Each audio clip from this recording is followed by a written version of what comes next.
The Clear Concourse offers a clear explanation.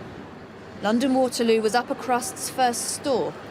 Now its parent company's cutting 5,000 staff. Lost commuters are lost customers here.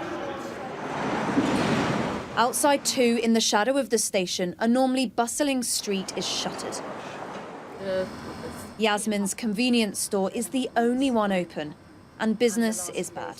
Normally it's busy, it's very busy, yeah, but at the moment it's not busy. Thank you very much, have a good day. She too fears redundancy. I'm worried, yeah.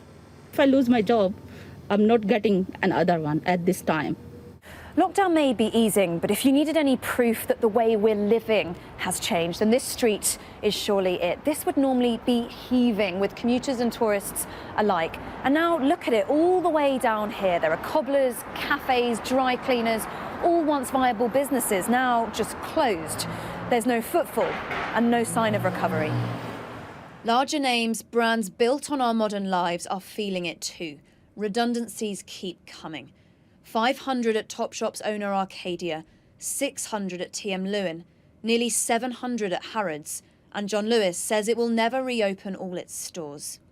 A lot of the jobs up there. Emma worked at Frankie and Benny's in Cardiff for 10 years. She was made redundant last week. She's a single mum and says she lies awake at night with the worry. To suddenly just be binned off, so expendable, it makes you feel like all that hard work was for nothing, and you're just another number. You're just part of the business that can just be cut off as and when it's needed so easily. You feel like you're not human. And then there's aviation. Airline EasyJet and plane maker Airbus cutting over 1,500 jobs each. I think you can exclude anything because there's so much uncertainty. You know, I said in January, if you'd asked me that I'd be standing here in July telling you about these job cuts, I would have said you're crazy. So I don't know, but what we try to do is be responsible managers.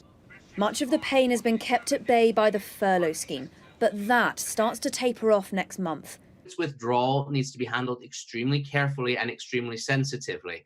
And if it becomes clear that its withdrawal simply is going to lead to mass redundancies from businesses that would otherwise be viable, the Chancellor is going to have to look at slowing down the pace.